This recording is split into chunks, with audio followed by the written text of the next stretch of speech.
பரலோக ராஜ்யம் புற தேசத்திற்கு பிரயாணமாய் போகிற ஒரு மனுஷனுக்கு ஒப்பாக இருக்கிறது.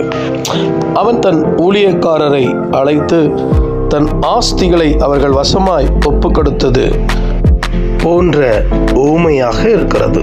அவனவன் திறமைக்கு தக்கதாக ஒருவனிடத்தில் 5 தாலந்தும், ஒருவனிடத்தில் 2 தாலந்தும், ஒருவனிடத்தில் 1 தாலந்துமாக கொடுத்து உடனடியாக அவன் பிரயாணப்பட்டு புறதேசத்திற்கு போனான்.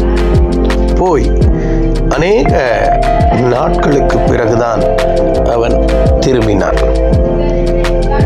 அவன் திரும்பும் வரைக்கும் தன் வேலைக்காரர்கள் என்ன செய்தார்கள் என்று அவன் அறியான்.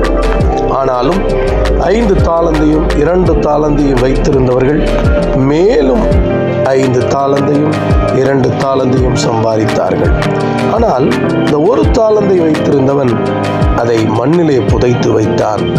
பாருங்கள், எஜமான் திரும்பி வந்த பொழுதோ அந்த 1 தாலந்தை புதைத்து வைத்திருந்தவனை சிறையிலே அடைத்து, நான் உனக்கு கொடுத்த என் தாலந்துகளை நீ வீணடித்தபடினாலே உனக்கு பற்கடிப்பு தான் உண்டு என்று சொல்லி அவனை தண்டனைக்கு உட்படுத்தினான். 5 தாலந்துகளை பெருக்கினவனையும் 2 தாலந்துகளை மேலும் பெருக்கினவனையும் ஆசீர்வதித்தவனுக்கு திரும்பவும் கொடுத்தார். உள்ளவன் எவனோ அவனுக்கு கொடுக்கப்படும். ஆமென். அன்பு சகோதரனே, சகோதரியே, ஆண்டவராய் இயேசு கிறிஸ்து சீக்கிரமாய் வரப்போகிறார்.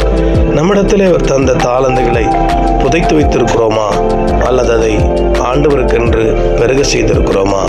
புதைத்து வைத்தால் பற்கடிப்பும் ஆக்கினை தீர்ப்பும், ஆனால் பெருக செய்வோமானால் கர்த்தருடைய நித்திய மகிழ்ச்சியிலே பங்கடைவோம்.